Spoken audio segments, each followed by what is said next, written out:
Guys welcome और welcome back to my YouTube channel. तो guys आज की वीडियो जो है UK PSC previous year question paper आज यहाँ पे हम सॉल्व करने वाले हैं। तो आप इनको ध्यान से देखना, जो जो मैं आंसर बताऊंगी, और खुद भी इनको समझने की कोशिश करना कि कौन कौन से आंसर आपको आते। तो फर्स्ट क्वेश्चन यहाँ पे देखते हैं। तो फर्स्ट क्वेश्चन हमारा है, 17वीं विश्व सुंदरी प्रतियोगिता में भारत की हरनाज संधू की ताजपोशी हुई। दिसंबर 2021 में हुई यह प्रतियोगिता निम्न में से कहाँ पर हुई? इलात इज़राइल, सियोल दक्षिणी कोरिया, पेरिस फ्रांस या कोपेनहेगन डेनमार्क। तो इसका राइट आंसर क्या होगा? इसका राइट आंसर होगा इलात इज़राइल। ठीक है, ऑप्शन ए इसका राइट आंसर होगा, इलात इज़राइल। वहीं अगर हम देख लेते हैं 2022 की मिसेस यूनिवर्स डिवाइन, तो वो हैं पल्लवी सिंह। और मिस इंडिया वर्ल्ड वाइड 2022 है खुशी पटेल। साथ ही फेमिना मिस इंडिया 2022 है सीने सेट्टी। तो इस तरह आपको किसी भी क्वेश्चन से जुड़े हुए और क्वेश्चंस को भी याद रखना है, क्योंकि ये आपके यूके पीएससी के पेपर में ज़रूर आ सकते हैं और ये इसी साल के क्वेश्चन हैं। तो करंट अफेयर के रूप में ये यहाँ पे आपके सामने पूछे जा सकते हैं। क्वेश्चन नंबर सेकंड है, जापान के प्रधानमंत्री कौन हैं? Yoshihide Suga, Fumio Kishida, Yukio Edano, Hirokazu Matsuno. तो इसका राइट आंसर होगा फूमियो किशिदा। फूमियो किशिदा जो है जापान के प्रधानमंत्री है और जापान की राजधानी क्या होती है? टोक्यो। तो फूमियो किशिदा यहाँ के प्रधानमंत्री हैं और यहाँ के पूर्व पीएम। इससे एक क्वेश्चन बन सकता है, पूर्व पीएम शिंजो आबे का निधन कब हुआ? तो वो हाल ही में हुआ है 8 जुलाई 2022 में। ठीक है, तो ये क्वेश्चन आपसे पूछा जा सकता है करंट अफेयर में कि जापान के किस प्रधानमंत्री का निधन 8 जुलाई 2022 को हुआ है। राइट आंसर इसका होगा शिंजो आबे। आप ये सारी चीज़ें जो जो मैं बता रही हूँ उसको एक पेन कॉपी लेके नोट भी कर सकते हो। अब यहाँ पे थर्ड क्वेश्चन है, निम्न में से कौन से देश ने हाल ही में रानी एलिजाबेथ द्वितीय को सरकारी तौर पर राज्य की मुखिया पद से हरा दिया और विश्व में अभी अभी गणतंत्र देश बन गया? तो इसका राइट आंसर देखो क्या हो सकता है? सैन मोरिनो, बारबाडोस, केनिया या फिर फिलीपींस। तो इसका राइट आंसर होगा ऑप्शन बी, बारबाडोस। ठीक है, बारबाडोस की राजधानी कहाँ है? ब्रिज टाउन में है, ब्रिज टाउन। इसको भी आप नोट कर लेना, बारबाडोस की राजधानी ब्रिज टाउन में है। फोर्थ क्वेश्चन है, 28 अक्टूबर 2021 को 18वां भारत एशियान शिखर सम्मेलन आयोजित किया गया, जिसमें वर्ष 2022 को भारत एशियान मित्रता वर्ष घोषित किया गया। किस देश की चेयरमैनशिप के अंतर्गत यह सम्मेलन हुआ है? थाईलैंड, मलेशिया, सिंगापुर या फिर ब्रुनेई। तो राइट आंसर इसका है ब्रुनेई। ठीक है, ब्रुनेई इसका राइट आंसर होगा। और एक बात आप एशियान से एक और याद रखना कि एशियान के अंदर होते हैं पूरे 10 देश। ठीक है, 10 देश एशियान के अंदर होते हैं और इसकी स्थापना हुई थी 8 अगस्त 1967 को ये इसकी स्थापना हुई थी। अब ये जो क्वेश्चन पेपर है वो मार्च 2022 का यहाँ पे ये क्वेश्चन पेपर है, इसलिए इसमें 2021 से संबंधित करंट अफेयर के क्वेश्चन यहाँ पे पूछे गए हैं। ठीक है, और इस टाइप के क्वेश्चन पूछे गए हैं कि 2022 में कौन चीज़ कहाँ पे होगी। तो आपके लिए क्या होगा, आपका जो पेपर है वो इसी साल है या फिर जनवरी में है, तो इसमें आपको 2022 के करंट अफेयर क्वेश्चन पूछे जाएंगे और साथ ही साथ 2023 में क्या चीज़ कहाँ हुई तो वो भी यहाँ पे पूछा जाएगा। तो आप इसको ध्यान से देखना, ये क्वेश्चन पेपर हमारे ही क्वेश्चन पेपर के लिए उपयोगी यहाँ पे होने वाला है। नेक्स्ट है, भारत ने नवंबर 2021 में अफगानिस्तान के संबंध में क्षेत्रीय शिखर सम्मेलन का आयोजन किया। निम्न में से कौन से देश में इसमें भाग लिया? नहीं लिया, देखो नहीं लिया पूछा है यहाँ पे। कजाकिस्तान, तुर्कमेनिस्तान, ईरान या फिर चीन। तो इसका राइट आंसर होगा चीन। ठीक है, इसका राइट आंसर चीन होगा। क्वेश्चन नंबर 6 यहाँ पे देख लेते हैं हम। तो 6 में है, निम्न में से कौन सा दिन भारत में वीर बाल दिवस के रूप में मनाया जाएगा? तो अब इस साल से कौन सा दिन जो है वीर बाल दिवस के रूप में मनाया जाने वाला है? इंपॉर्टेंट क्वेश्चन है। ठीक है, तो जनवरी 9, नवंबर 14, 26 दिसंबर या 14 जनवरी। तो इसका राइट आंसर यहाँ पे है 26 दिसंबर को वीर बाल दिवस के रूप में मनाया जाएगा। और इस साल के जितने भी नए दिवस हैं उनको आप याद रखना। क्वेश्चन 7 है, निम्नलिखित में से किसको 51वें दादा फाल्के पुरस्कार अवार्ड प्रदान किया गया। ठीक है, तो दादा साहब फाल्के अवार्ड 51वां इस साल किस, तो इसके ऑप्शन देख लेते हैं, कमल हसन, रेखा, रजनीकांत या फिर धर्मेंद्र। तो इस बार 51वां दादा साहब फाल्के अवार्ड मिला है रजनीकांत को, और इससे पहले पिछले साल 50वां जो मिला था वो थे अमिताभ बच्चन को मिला था। और सबसे फर्स्ट पता है आपको, जो फर्स्ट दादा साहब फाल्के पुरस्कार मिला था वो मिला था आपकी देविका रानी को।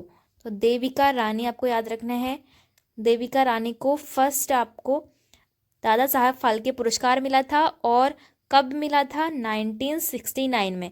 तो इसका मतलब दादा साहब फाल्के की शुरुआत जो है 1969 में हुई थी।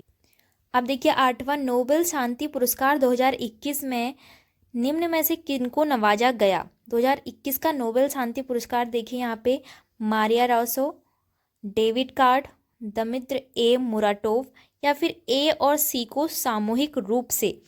तो इसका राइट आंसर होगा ए और सी दोनों को सामूहिक रूप से दिया गया ये, तो डी ऑप्शन यहाँ पे सही होगा। क्वेश्चन नंबर 9 है, निम्नलिखित हड़प्पा कालीन स्थलों में से कौन सा वर्तमान में पाकिस्तान में स्थित है। बताना है कि पाकिस्तान में कौन सा स्थित है, लोथल, राखीगढ़ी, धौलावीरा या फिर मोहनजोदाड़ो। तो राइट आंसर सभी को पता होगा, मोहनजोदाड़ो जो है पाकिस्तान में स्थित है और यह सिंधु नदी के तट पर स्थित है। ठीक है, सिंधु नदी के तट पर ये स्थित है, यहाँ पे मैं लिख देती हूँ सिंधु नदी। और आपको क्या करना है, जो लोथल, राखीगढ़ी और धौलावीरा है इनको भी याद रखना है कि ये किस नदी के तट पर स्थित हैं। क्वेश्चन नंबर 10 है, दिल्ली के किस सुल्तान ने अनेक नहरों का निर्माण करवाया। किस सुल्तान ने करवाया, फिरोज शाह तुगलक, इल्तुतमिश, अलाउद्दीन खिलजी या फिर बहलोल लोदी। तो राइट आंसर इसका होगा फिरोज शाह तुगलक ने दिल्ली में अनेक नहरों का निर्माण करवाया। नेक्स्ट है, कौन सी पत्रिका किसी क्रांतिकारी संगठन से संबंधित नहीं है। कौन सी ऐसी पत्रिका है, प्रबुद्ध भारत, युगांतर, संध्या या फिर गदर। आपको खुद भी यहाँ पे सोचना है कि कोई भी क्वेश्चन आता है तो आप कमेंट में लिख सकते हो। इसके अलावा देखो इसका राइट आंसर होगा प्रबुद्ध भारत। ठीक है, ये ऐसी पत्रिका है जो किसी भी क्रांतिकारी संगठन से संबंधित नहीं है। बाकी युगांतर, गदर और संध्या जो है क्रांतिकारी संगठन से संबंधित पत्रिकाएं हैं। 12वां है, ईस्ट इंडिया कंपनी का बंगाल में प्रथम गवर्नर जनरल कौन था। तो कल की वीडियो में मैंने कुछ जीके से रिलेटेड टॉपिक आपको बताए थे, तो उनमें एक टॉपिक यही था कि आपको सारे गवर्नर जनरल को लर्न करना है, मतलब उनसे संबंधित जो भी घटनाएं हुई हैं तो उनको आपको याद रखना है। तो इसमें आपको बताना है ईस्ट इंडिया कंपनी का बंगाल में प्रथम गवर्नर जनरल कौन था। तो इसका देखो राइट आंसर क्या हो सकता है, Robert Clive, Warren Hastings, Lord Hastings या फिर लॉर्ड कॉर्नवालिस। कुछ लोग इन दोनों में कंफ्यूज होंगे, वॉरेन हेस्टिंग्स और लॉर्ड हेस्टिंग्स। तो याद रखना वॉरेन हेस्टिंग्स इसका राइट आंसर होगा। 13 है, किस भारतीय क्रांतिकारी ने नासिक में अभिनव भारत नामक संगठन की स्थापना की। BS मुंजे, BG तिलक, GK गोखले या फिर VD सावरकर। तो राइट आंसर इसका है option D, VD Savarkar. Question 14 है, विजयनगर शासन के दौरान भारत की यात्रा करने वाला निकोलो कोंटी किस देश से संबंधित था। निकोलो कोंटी जो था वो किस देश से संबंधित था, पुर्तगाल, ईरान, यूनान या फिर इटली। तो इसका राइट आंसर है ऑप्शन डी, इटली। 15 है आपका, निम्नलिखित में से कौन सा युग्म सुमेलित है। इसमें आपको बताना है कौन सा युग्म यहाँ पे सुमेलित है। तो यहाँ पे जो है ऑप्शन ए पानीपत का युद्ध का सन गलत है, और पानीपत का तृतीय युद्ध जो है वो भी गलत दिया है। नादिर शाह वाला 1739 में ये सही दिया है, बाकी हल्दी घाटी का भी यहाँ पे रॉन्ग दिया है। तो इसमें सुमेलित कौन सा हुआ, नादिर शाह का आक्रमण 1739 ईस्वी में। ठीक है, इसका राइट आंसर होगा ऑप्शन डी। नेक्स्ट देखो, महात्मा गांधी ने से मतभेद के कारण सुभाष चंद्र बोस के 1939 में कांग्रेस के अध्यक्ष पद से त्यागपत्र देने के बाद किसे कांग्रेस अध्यक्ष बनाया गया। ठीक है, जब सुभाष चंद्र बोस ने 1939 ईस्वी में कांग्रेस से त्यागपत्र दे दिया था तो उसके बाद कौन था जो कांग्रेस का अध्यक्ष बना था? आपको बताना है जेबी कृपलानी, डॉक्टर राजेंद्र प्रसाद, जवाहरलाल नेहरू, मौलाना अबुल कलाम आज़ाद। तो राइट आंसर इसका होगा option B, doctor Rajendra Prasad. अब 17 है, हिंदू विधवा पुनर्विवाह कानून किस वर्ष पारित किया गया? देखो अब यहाँ पे जीके के क्वेश्चन आने लग गए। इससे पहले हम करंट अफेयर के देख रहे थे, अब यहाँ पे जीके के पूछे जाने लग गए। तो ऐसा ही आपका यूके पीएससी में एग्जाम पेपर बनने वाला है। कुछ क्वेश्चन यहाँ पे करंट अफेयर के होंगे इसी साल के, और इससे प्रीवियस ईयर के भी हो सकते हैं। प्रीवियस ईयर के ज़्यादा नहीं होंगे, इस साल के बहुत ज़्यादा डीप होंगे, तो उनको आपको ध्यान से पढ़ना है 2022 के लिए। अब देखो हिंदू विधवा पुनर्विवाह कानून, ये आप सभी को पता होगा आई थिंक, क्योंकि मैंने इससे पहले की वीडियो में बता दिया है आपको कि सारे आपको ये जो प्रथाएं थी, सुधार थे, ये भी आपको याद रखने हैं। जो मैंने आपको कल की वीडियो में बताए हैं ना जीके के टॉपिक, उन्हीं में से ये सारे क्वेश्चन आए हैं। आप एक बार दोबारा भी देख सकते हो उसे। तो ठीक है, हिंदू विधवा पुनर्विवाह कानून, इसका राइट आंसर क्या हो सकता है? 1847, 1856, 1857 या फिर 1859? तो ऑप्शन बी 1856 में। अब ये हिंदू विधवा पुनर्विवाह कानून किसने यहाँ पे समाप्त किया था? तो ये क्या था आपके लॉर्ड कैनिंग ने।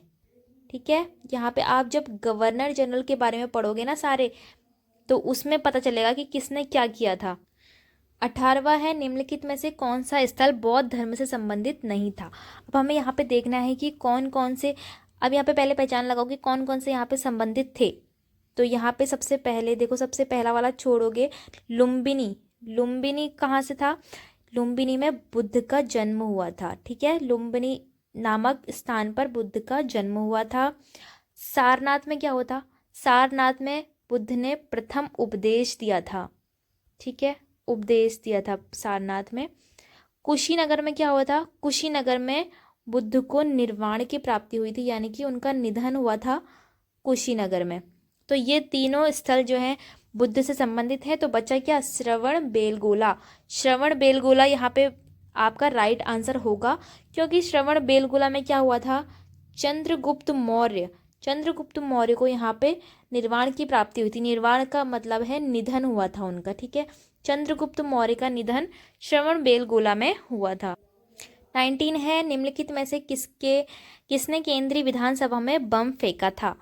भगत सिंह एवं राजगुरु, भगत सिंह एवं चंद्रशेखर आजाद, राजगुरु एवं सुखदेव या भगत सिंह एवं बटुकेश्वर दत्त? तो राइट आंसर होगा ऑप्शन डी, भगत सिंह एवं बटुकेश्वर दत्त। 20 देखो, निम्न में किन दो नदियों को बिहार तथा पश्चिम बंगाल का शोक, बिहार का शोक बताना है और पश्चिम बंगाल का शोक बताना है। तो गंडक और सोन, घाघरा और गोमती, कोसी और दामोदर या गंगा और ब्रह्मपुत्र? तो बिहार का शोक क्या होता है? कोसी नदी को बोला जाता है, और पश्चिम बंगाल का दामोदर को। तो ऑप्शन बी यहाँ पे राइट होगा। क्वेश्चन नंबर 21 है, निम्न में से किसने विश्व को सर्वप्रथम कृषि प्रदेशों में वर्गीकृत किया? विट्सली, हेलबर्न, डडले स्टाम्प या हॉटसोर ने? तो विट्सली इसका राइट आंसर होगा ऑप्शन ए। 22 है, निम्न में से भारत में सबसे अधिक भूस्खलन संभावित क्षेत्र कौन सा है? भूस्खलन वहीं आते हैं जो नवीन भूमि या फिर नवीन परत होती। तो यहाँ पे राइट आंसर होगा हिमालय और उत्तर पूर्वी पहाड़ी क्षेत्र। ठीक है, ये इसका राइट आंसर। अब एक इजी सा क्वेश्चन आपके लिए है, भारत में बाघ परियोजना प्रोजेक्ट टाइगर निम्न में से किस वर्ष प्रारंभ की गई थी? 1956, 1973, 1971 या फिर 1981 में? तो ये कब की गई? 1 अप्रैल 1973 में। याद रखना आप इसकी डेट। 24 देखिए, निम्न में से कौन सा इस्पात संयंत्र पश्चिम बंगाल में स्थित नहीं है? हीरापुर, कुल्टी, बोकारो या फिर दुर्गापुर? तो दुर्गापुर, कुल्टी, हीरापुर, ये तीनों जो संयंत्र हैं वो पश्चिम बंगाल में स्थित हैं।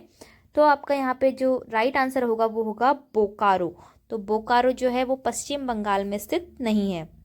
क्वेश्चन नंबर 25 कॉमन सा क्वेश्चन है, निम्न में से कौन सा राज्य मानव विकास की दृष्टि से सबसे अधिक पिछड़ा है? सभी को इसका आंसर पता होगा, केरल, बिहार, मध्य प्रदेश या फिर तेलंगाना? तो इसका राइट आंसर है तेलंगाना जो है सबसे ज़्यादा पिछड़ा हुआ राज्य है, और जो फर्स्ट नंबर पे है वो है केरल, क्योंकि सबसे अधिक साक्षर भी है। क्वेश्चन नंबर 26 है, उत्तरी अटलांटिक महासागर में आने वाले चक्रवातों को कहा जाता है टाइफून, हरिकेन, टॉर्नेडो या इनमें से कोई नहीं। तो इसका राइट आंसर होगा हरिकेन। हरिकेन कहा जाता है जब उत्तरी अटलांटिक महासागर में चक्रवात आते हैं, हरिकेन यहाँ पे कहलाते हैं। अब देखो, ये बहुत ही महत्वपूर्ण प्रश्न है, निम्नलिखित में भारत का कौन सा प्राकृतिक बंदरगाह नहीं है। तो बताना है हमें कि कौन सा प्राकृतिक बंदरगाह नहीं है, कोची, कंडला, चेन्नई या फिर मुंबई। तो देखो, कोची, कांडला और मुंबई ये तीनों प्राकृतिक बंदरगाह हैं, जबकि चेन्नई जो है इसका राइट आंसर होगा, क्योंकि ये एक कृत्रिम बंदरगाह है। मुंबई जो है सबसे बड़ा बंदरगाह है। सबसे बड़ा बंदरगाह कौन है? मुंबई, मुंबई का बंदरगाह। और साथ ही साथ अगर हम बात करें सबसे गहरा बंदरगाह की, तो सबसे गहरा बंदरगाह कौन सा है? विशाखापट्टनम। इसको आप नोट कर लेना, विशाखापट्टनम। ठीक है। यहाँ पे देखो, निम्न में से कौन सा देश विश्व में चाय का सबसे बड़ा उत्पादक देश है। तो यहाँ पे चीन, भारत, श्रीलंका, बांग्लादेश ऑप्शन में है। तो यहाँ पे जो यूकेपीएससी की आंसर की थी, उसने भारत को विश्व का सबसे बड़ा चाय उत्पादक देश माना है। नेक्स्ट है हमारा, भारत में पर्यावरण निदेशालय का गठन किस वर्ष किया गया था? पर्यावरण निदेशालय का गठन वर्ष 1968, वर्ष 1977, 1979, 1976। तो राइट आंसर होगा 1976 में। अब देखो, यहाँ पे 30 क्वेश्चन है आपका, संसदीय प्रजातंत्र में शून्यकाल के विचार की शुरुआत किस देश ने की? तो शून्यकाल के विचार की शुरुआत यहाँ पे देखो, ग्रेट ब्रिटेन, भारत, संयुक्त राज्य अमेरिका, उपरोक्त में से कोई नहीं। तो यहाँ पे जो भारत है वो ही शून्यकाल विचार की जो वो भारत है। शून्यकाल का विचार भारत ने दिया था। अब देखो, क्वेश्चन नंबर 31 है, किसी राज्य के विधान परिषद में राज्यपाल कितने सदस्यों को मनोनीत कर सकता है? 1/3, 1/6, 1/9 या 1/12। तो राइट आंसर होगा ऑप्शन बी, 1/6। क्वेश्चन नंबर 32 है, लोकसभा के प्रथम अध्यक्ष कौन थे? बहुत ही इजी सा क्वेश्चन है, सभी को इसका आंसर पता होगा। ऑप्शन ए जीवी मावलंकर, सरदार हुकुम सिंह, एन संजीव रेड्डी या फिर बलिराम भगत। तो राइट आंसर है जीवी मावलंकर। जीवी मावलंकर जो हैं लोकसभा के प्रथम अध्यक्ष थे। अब देखो, यहाँ पे संविधान से संबंधित कुछ यहाँ पे प्रश्न आ गए हैं। भारतीय नागरिकों की 6 स्वतंत्रताओं को संभाला गया, अनुच्छेद 14 में, 18 में, 19 में या फिर 25 में। तो राइट आंसर इसका होगा अनुच्छेद 14 में भारतीय नागरिकों की 6 स्वतंत्रताओं को संभाला गया। 34 में है, राज्य की नीति निर्देशक सिद्धांतों को सम्मिलित किया गया है। भारतीय संविधान के किस भाग में ये सम्मिलित किया गया है? प्रथम में, तीसरे में, चौथे में या कोई भी नहीं? इनमें से कोई भी नहीं। तो राइट आंसर इसका क्या होना चाहिए? भाग 4 में। तो यहाँ पे ऑप्शन सी होगा, चौथे भाग में राज्य के नीति निर्देशक तत्वों को, सिद्धांतों को सम्मिलित किया गया है। तो फ्रेंड्स, यहाँ पे अब लास्ट क्वेश्चन हमारा बचा है, भारत का प्रधानमंत्री मुखिया है राज्य का, सरकार का, राज्य और सरकार दोनों का, या फिर न तो राज्य का और न ही सरकार का? तो राइट आंसर क्या होगा? प्रधानमंत्री किसका मुखिया होता है? राज्य का मुखिया तो नहीं होता ना, राज्य का मुखिया राज्यपाल होता है। ठीक है, तो सरकार का मुखिया होगा यहाँ पे। प्रधानमंत्री किसका मुखिया होता है? सरकार का मुखिया। तो फ्रेंड्स, अभी इस वीडियो में मैं सिर्फ 35 क्वेश्चन आपको सॉल्व करा दिए हैं। फिर इसके बाद 36 क्वेश्चन से हम शुरुआत करेंगे नेक्स्ट वीडियो की, और ऐसे ही हमारे टोटल यहाँ पे 70 क्वेश्चन हो जाएंगे। तो 35 एक में और 35 एक में डिवाइड यहाँ पे हो जाएंगे। तो आपको इस वीडियो को देख के अंदाजा आ गया होगा कि किस टाइप के क्वेश्चन यहाँ पे यूकेपीएससी द्वारा पूछे जाते हैं, क्योंकि ये जो यूकेपीएससी का प्रीवियस ईयर क्वेश्चन पेपर है वो मार्च 2022 का है। मैंने बता दिया था आपको पहले ही। तो इसमें कुछ क्वेश्चन करंट अफेयर के और कुछ क्वेश्चन जीके के यहाँ पे पूछे गए हैं। अब इस वीडियो का जो पार्ट 2 है वो नेक्स्ट वीडियो में आपको देखने को मिलेगा। तो तब तक के लिए आप अपने अदर सब्जेक्ट का रिवीजन करते रहें, और आपको आपके एग्ज़ाम के लिए ऑल द बेस्ट अभी से कहूँगी मैं। अच्छा, और साथ ही साथ अगर आपको वीडियो हेल्पफुल लगी हो और इसी तरह आप और यूकेपीएससी से जुड़े अलग अलग सब्जेक्ट के क्वेश्चन पेपर देखना चाहते हो तो चैनल को सब्सक्राइब भी ज़रूर कर देना, क्योंकि अब आपके लिए वीडियो बन रही है तो आप करना चाहिए, ठीक है। तो अब हम मिलेंगे अपने नेक्स्ट वीडियो में यहाँ पे, तब तक के लिए बाय बाय।